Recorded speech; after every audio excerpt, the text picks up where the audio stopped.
Showbiz fanatics, totoong dahilan kung bakit hindi nakadalo or absent itong si Miss Catherine Bernardo sa nasabing GMA Gala Night 2024. But before that, if you haven't subscribed yet to my YouTube channel, please don't forget to like, share, and subscribe at hit mo na rin ang notification bell for more showbiz updates. Of course, bago tayo magpatuloy sa ating updates for today's video, nais ko po muna magpasalamat sa lahat ng mga legit viewers, subscribers, ng lahat ng mga legit na nagmamahal at sumusubaybay sa lahat ng ating mga updates. Maraming salamat po.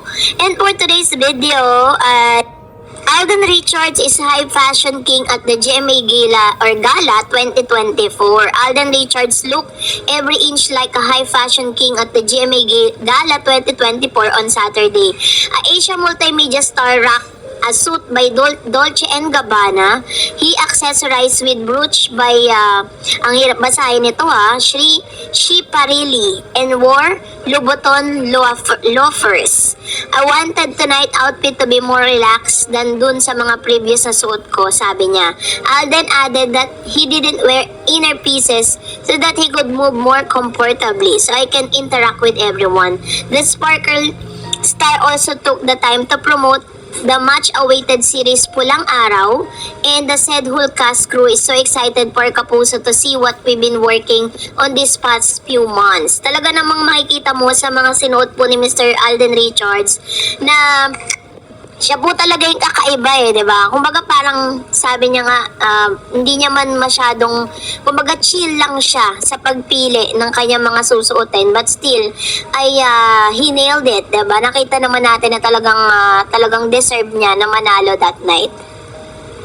Pero syempre, ang pinaka-highlights nga ng tinatawag na Gala Night 2024 ay kung sino ba talaga yung magiging kadate ni Mr. Alden Richards during that night. Pero mas pinili pa rin ni Alden na siya po ay rumampa ng solo king. Doon po sa Instagram account ni Miss Catherine Bernardo, nakita natin na parang kasama niya si Mr.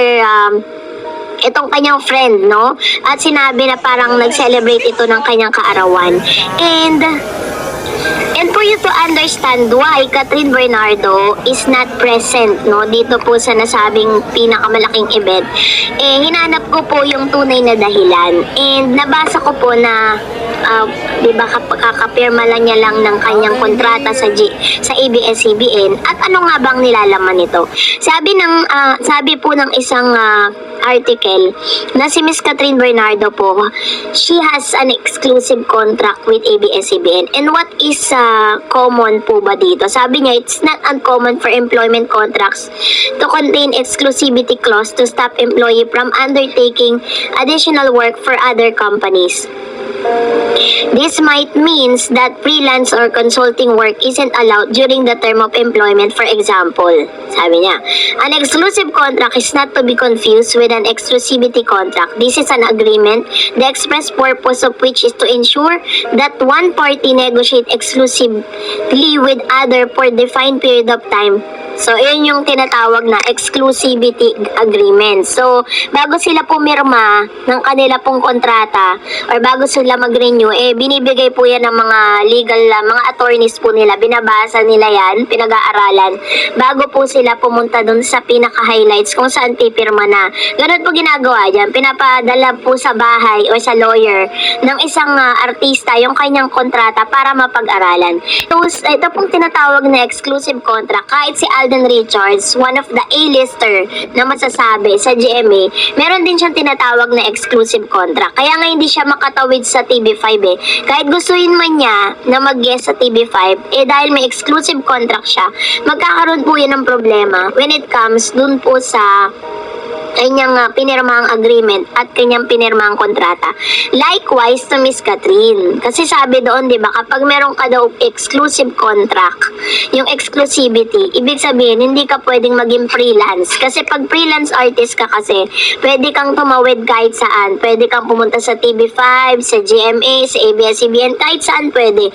Pero hindi yun yung case ni Miss Catherine.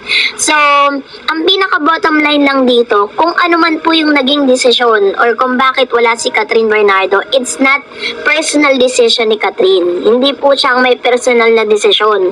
That is a decision nung kanya pong network. Diba?